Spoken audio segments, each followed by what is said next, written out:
Buenos días. Va a comenzar la presentación sobre medicina basada en la evidencia, lectura crítica de un ensayo clínico de las sesiones de la unidad de cirugía esofagástrica y bariátrica. Yo soy Javier Martínez Caballero y esta sesión ha sido supervisada por Ana Pérez Zapata. No hay duda de que los cirujanos generales podemos decir con verdadero orgullo que nuestra especialidad es una mezcla entre arte y ciencia a la vez, y en consecuencia pues una verdadera maravilla. Sin embargo, no es fácil entrenarnos en el arte de tomar decisiones basados en la mejor evidencia disponible. Por ello es fundamental el estudio y la lectura crítica de esta literatura. Hoy en día tenemos el problema de la infoxicación, es decir, con la gran cantidad de plataformas de gestores de búsqueda bibliográfica, es fácil encontrar una cantidad ingente de información en corto periodo de tiempo y que, sin embargo, esta información pues no es toda de calidad y no es toda útil. Por tanto, tenemos que evitar invertir grandes cantidades de tiempo y de esfuerzo en ello. Entonces, cuando nosotros estamos enfrentándonos a un artículo, siempre debemos pensar cuál ha sido el planteamiento de los autores, si el diseño nos parece adecuado, si son fiables los resultados, si tiene rigor y si son relevantes, así como si los resultados han sido publicados en una revista de entidad, es decir, el factor de impacto. Para sobrevivir a la medicina basada en la evidencia, como un náufrago en una isla, pues tenemos que tener un poco en mente estos cinco puntos. Para mí el más importante pues es formular una pregunta clara a partir de un problema clínico. Para ello debemos emplear el formato PICOT que analizaremos más adelante en la presentación y relacionar cada pregunta con el diseño más adecuado del estudio. El segundo punto es realizar una búsqueda sistemática de la evidencia que hay disponible. Con esto tenemos el problema de la infoxicación y para ello pues hay que hacer un buen uso de los buscadores de bibliografía. El tercer punto es la valoración crítica de esa evidencia. Para ello, pues necesitamos una lectura crítica, que es el propósito de esta presentación. El cuarto punto es la aplicabilidad de los resultados a nuestros pacientes. Y el quinto, la adecuación de esa práctica clínica en función de la evidencia. Para ello, pues es necesario que conozcamos el medio en el que nos manejamos, ¿no? Un error muy frecuente, sobre todo entre los cirujanos, es pensar que la medicina basada en la evidencia es una cosa teórica o de empollones, ¿no? O de médicos. Sin embargo, es un equilibrio entre la práctica y la teoría. Volviendo a los puntos de la diapositiva anterior, partimos de un problema práctico, que es un problema con un paciente, pasamos a un plano teórico donde tenemos que buscar esa bibliografía y en ese mismo plano debemos realizar una lectura crítica, ¿vale? Una vez hayamos realizado esa lectura crítica, ese análisis, debemos de volver a la práctica, volver a nuestros pacientes y ver si podemos aplicar eso que hemos aprendido sobre ellos y adecuarlo a nuestro medio. Por tanto, ¿qué es la lectura crítica? La lectura crítica es la capacidad del lector de hacer consciente una postura propia sobre lo que está expresado en el texto, es decir, interpretar, descubriendo los supuestos implícitos, la idea directriz, los puntos fuertes y los puntos débiles de los argumentos, es decir, enjuiciar, y proponer otros planteamientos que superen a los del autor, reafirmando o rebatiendo la propia postura, ¿no? Eso es lo que se llama pues propia. De forma que, ¿cómo debemos leer un artículo? Vamos a empezar por el principio. ¿Cómo leer una introducción? La introducción debe tener un apartado donde se exponga el concepto que se va a tratar. Es decir, hacer una revisión sistemática, una revisión del tema y enumerar los temas generales que se abarcan, es decir, poner un marco teórico. Debe quedar muy claro el qué y el por qué del artículo, es decir, definir el problema de la investigación, así como enunciar las variables, tanto las predictoras como resultados, y formular de forma clara los objetivos, que siempre los vamos a encontrar en el último párrafo de la introducción. Los materiales y los métodos son, en mi opinión, la parte más importante de un estudio. Debemos encontrar cuál es el tipo de diseño, si nos parece apropiado, si es analítico, si es descriptivo, ¿Cuál es la dimensión temporal? Longitudinal, retrospectivo, mixto, la unidad de análisis, es decir, si son una muestra, una población, una serie de casos, si ha sido controlado o no, y el tipo de comparación, es decir, superioridad o no inferioridad.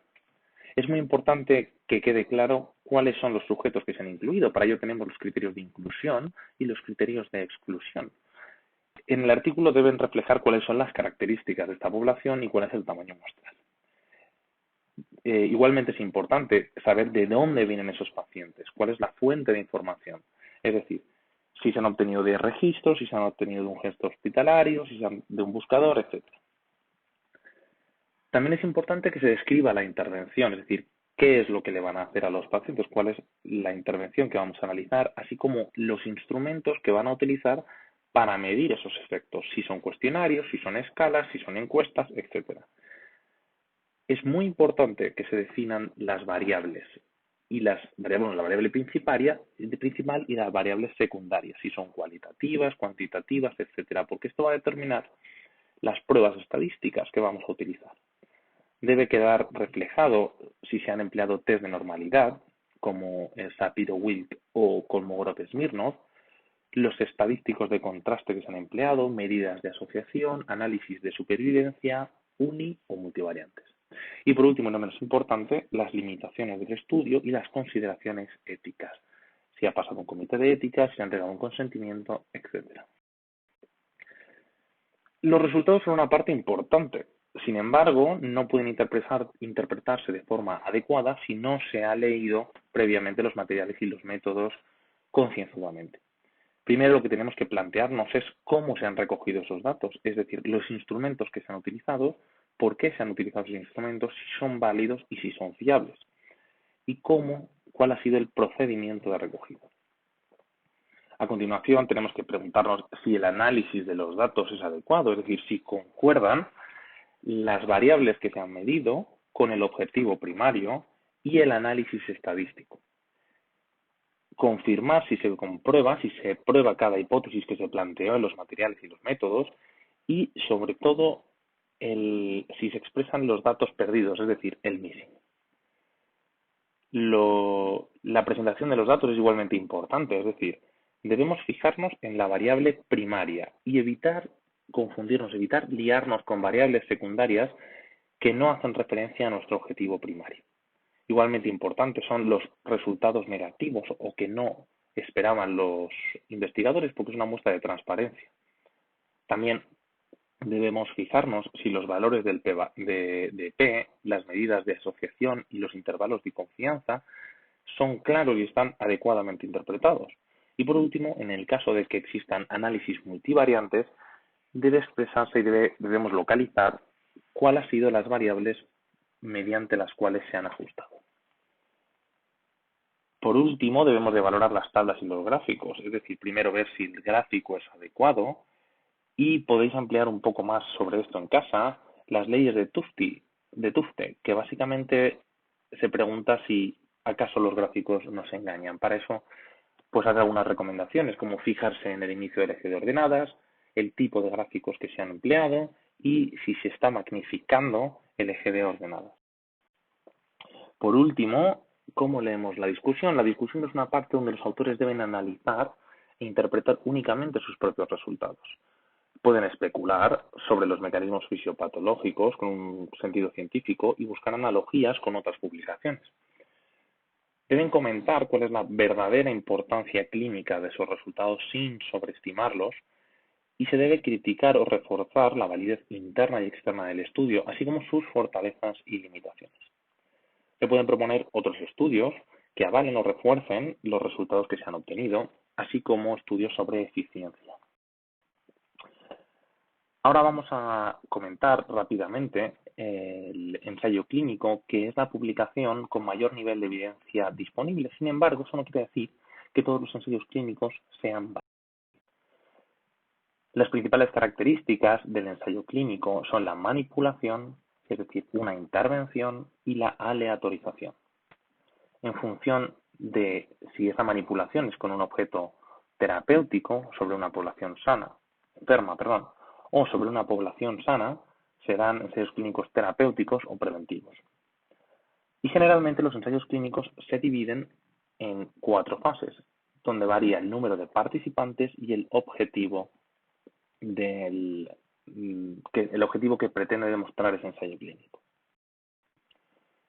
Para analizar un ensayo clínico, os recomiendo seguir estos 7 pasos, ya que los ensayos clínicos pues pueden ser complejos, pueden ser largos, y para extraer las ideas realmente importantes, sin perdernos en números, gráficas, textos y demás.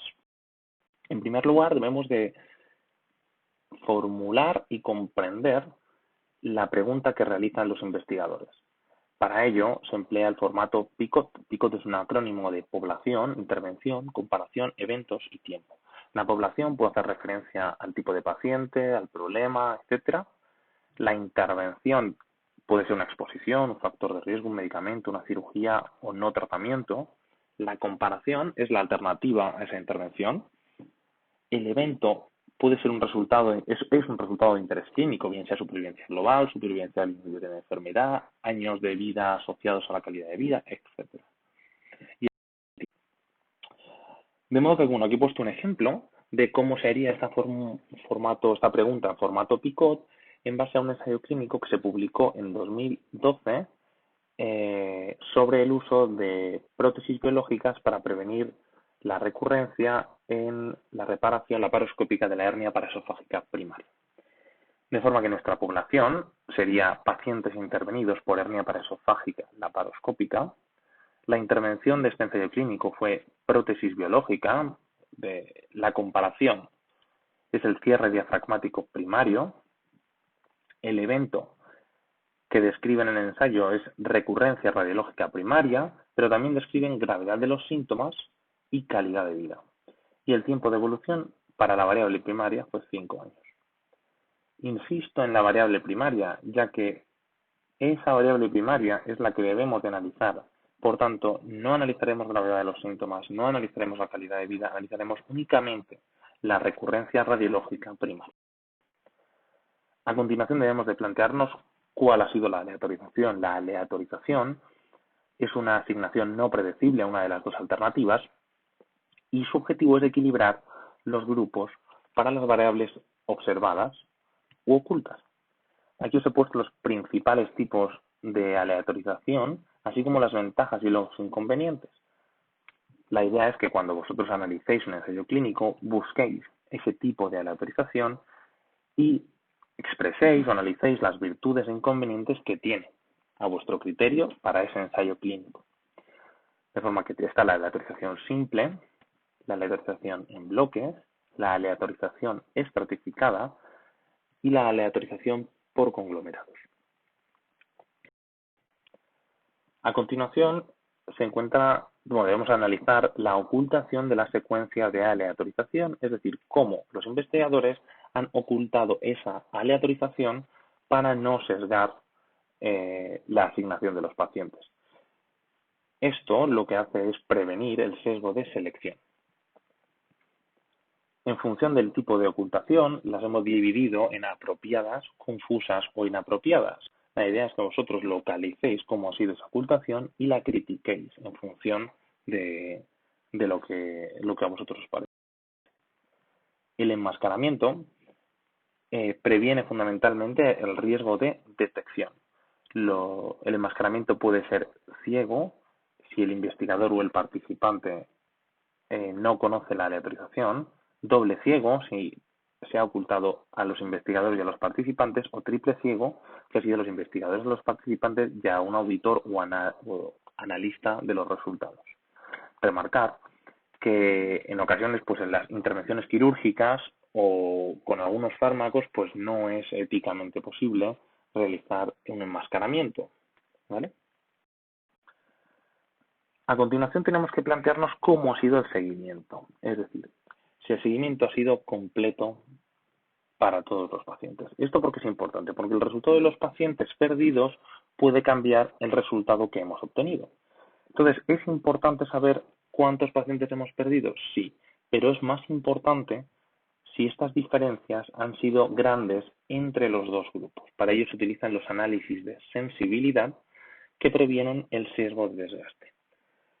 debemos de analizar cómo se han manejado estas pérdidas por los autores. Bien pueden rechazar el estudio, excluirlo, a realizar un análisis por protocolo o un análisis por intención de tratar. Esto nos lleva a los resultados por análisis por intención de tratar. Siempre hay alguien que no hace lo que se le dice. Mira que generalmente el planteamiento de un ensayo clínico parece sencillo a priori en lo que se refiere a sus participantes, ya que se les asigna al azar una de las dos ramas del ensayo. A uno se les da una pastilla A y a otro la pastilla B, y nuestro objetivo es ver cuál funciona mejor. Sin embargo, siempre hay quien no hace lo que se le dice, se toma la pastilla que no es, o no se la toma, o se la toma mal, o se la deja de tomar antes de tiempo, etc. ¿Y qué hacemos a la hora de analizar estos resultados? Pues el sentido común nos dice que si un participante se ha equivocado de pastilla, lo incluyamos en el grupo de la pastilla que finalmente se tomó. Esto es lo que se llama un análisis por protocolo. O que si no se la ha tomado, pues nos olvidemos de él. Pero esa actitud no es correcta si queremos realizar un análisis no sesgado de los resultados del ensayo. Si empezamos a cambiar participantes de un grupo a otro, pues perderemos el beneficio que obtuvimos de la aleatorización y pueden entrar en juego pues variables de confusión o modificadores de efecto que estuvieran ya equilibrados previamente. Entonces, el análisis por intención de tratar es adecuado si el número de pérdidas es elevado, mayor de un 20%, mientras que el análisis por protocolo maximiza la eficacia del nuevo tratamiento. Por último, tenemos que analizar pues, cuál ha sido la expresión, cómo se expresan los resultados de aquí, parafraseando a Nietzsche, pues muerte a la P y viva el intervalo de confianza. El p-valor generalmente es menor de 0,05, eso es un valor convencional e indica que la probabilidad de que nuestros resultados se deban al azar es menor de un 5%, pero indica únicamente que esa diferencia es significativa, pero no indica que la diferencia sea clínicamente relevante. El intervalo de confianza, sin embargo, pues nos indica que el valor real se encuentra dentro de ese intervalo con un 95% de probabilidad y cuanto más estrecho, pues más confianza podemos tener. Cuando expresemos los resultados, debemos realizar una tabla de 2×2 con nuestra intervención, con nuestro control, con los resultados positivos y el resultado negativo. Y de aquí podemos calcular para nuestra variable primaria, insisto, el riesgo absoluto en expuestos, el riesgo absoluto de controles, las medidas de asociación, como el riesgo relativo o el odds ratio, que indican cuánto más riesgo tengo de tener un evento con el grupo de intervención o con el grupo control, y las medidas de impacto, que es la reducción absoluta del riesgo o el número necesario a tratar. La reducción absoluta del riesgo nos indica qué porcentaje de riesgo hemos reducido al aplicar una intervención. Y el número necesario a tratar nos dice cuántos pacientes debemos de tratar para evitar un evento. Por ejemplo, si estos datos fueran de nuestro estudio de las mallas, pues lo que veríamos sería que aplicar una malla biológica reduce el riesgo de recurrencia primaria de la hernia paraesofágica un 2%. ¿Qué significa eso? Que tenemos que operar 50 pacientes para evitar una recidiva. A continuación tenemos que preguntarnos si estos resultados son fiables. Estamos hablando de la validez interna y de la validez externa.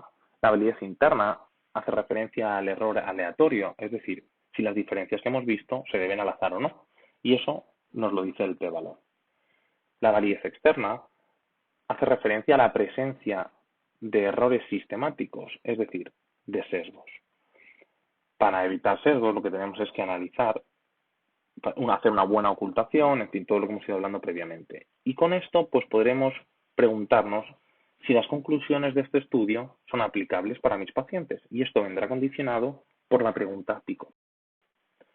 Para que no se os olvide cuáles son los principales riesgos, pues os he puesto este acrónimo que me gusta mucho, que es RAMBOMAN. RAMBOMAN hace referencia a reclutamiento, aleatorización, mantenimiento, que es el seguimiento, blind, ciego, objetivos, mediciones de resultados y análisis de resultados. Aquí os he puesto todos los sesgos en función de la localización, es decir, si se produjo un sesgo en la asignación de los grupos de tratamiento, del enmascaramiento, del análisis, del seguimiento, etc. En rojo, el nombre del sesgo que se va a generar y en azul cuál es la medida que se debía utilizar para evitar ese sesgo. Resaltar algunos sesgos que encontráis a la derecha, como los ensayos unicéntricos, los ensayos publicados en revistas con poco impacto o los ensayos financiados por la industria. Y ahora entrando de lleno en la materia, pues os vamos a presentar 3 herramientas útiles que debéis utilizar en cualquier presentación en el que analicéis un estudio, que son el Consort, Gate y Caspe. Es una plantilla publicada en 2010 que es una lista de comprobación de información que debéis encontrar en un ensayo clínico aleatorizado.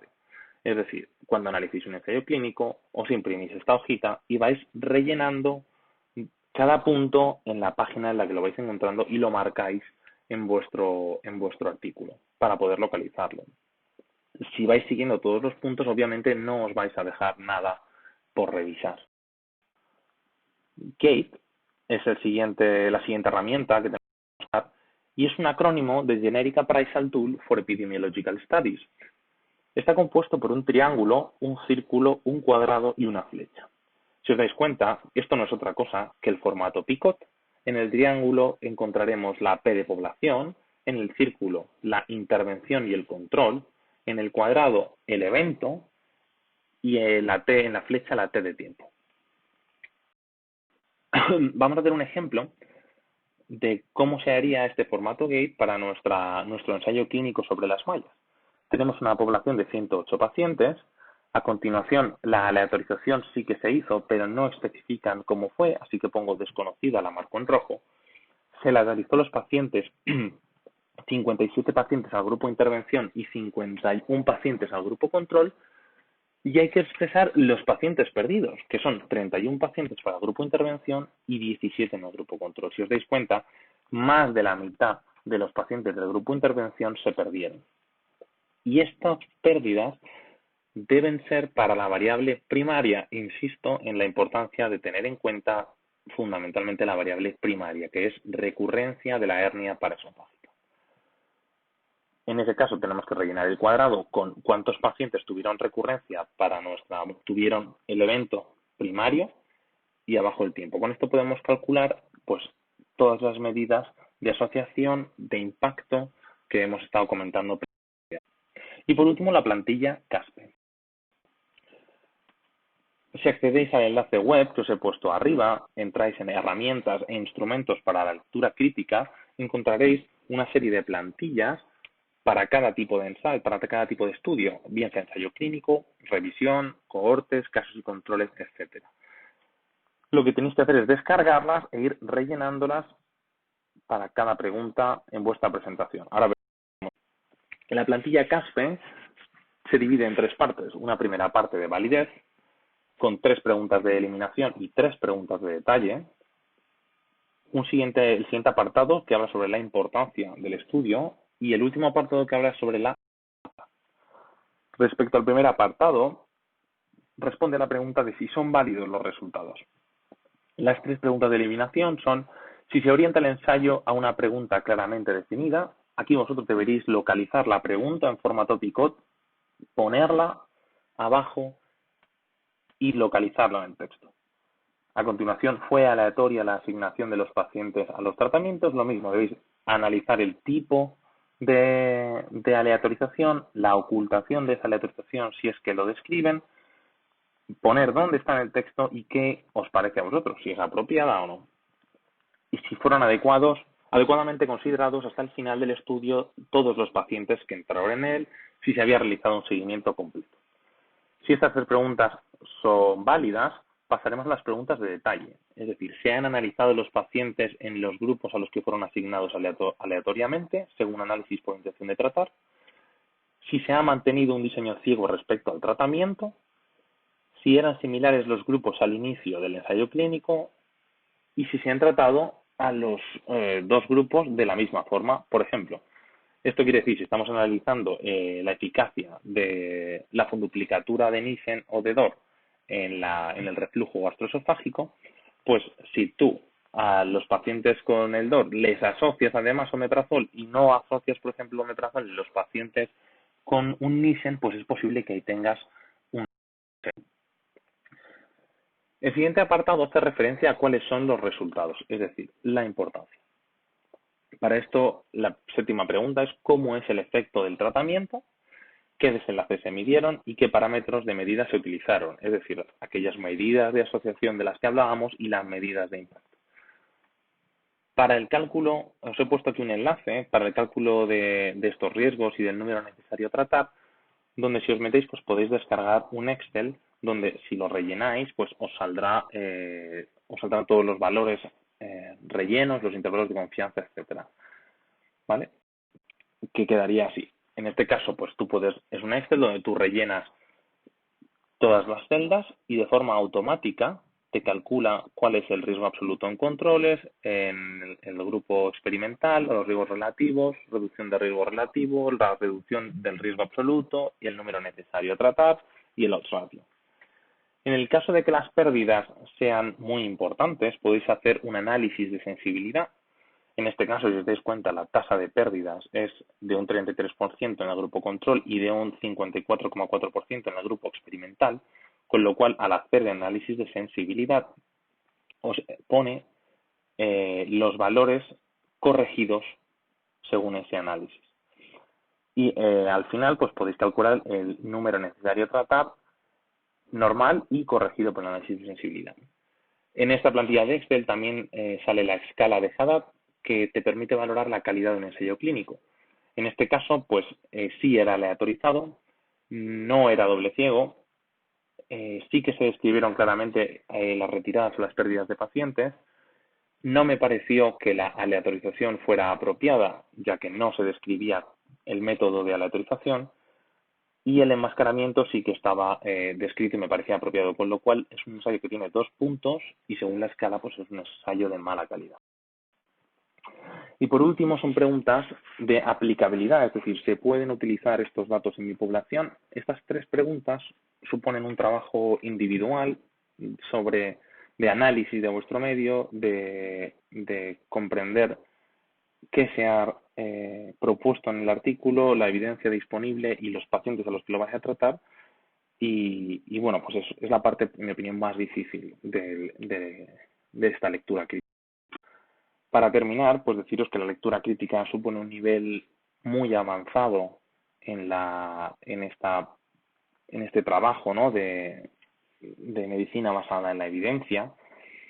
El nivel más avanzado es la síntesis, interpretación y aplicación de esos resultados, que supone pues el diseño de nuevos ensayos clínicos y de aplicabilidad a los pacientes. Entonces, animaros a que continuéis estudiando, que pongáis en práctica esta lectura crítica cuando estudiéis, cuando leáis, porque saldréis vosotros beneficiados, pero sobre todo pues saldrán beneficiados vuestros pacientes. Así que, bueno, por último, daros las gracias por vuestra atención y espero que os haya sido ameno.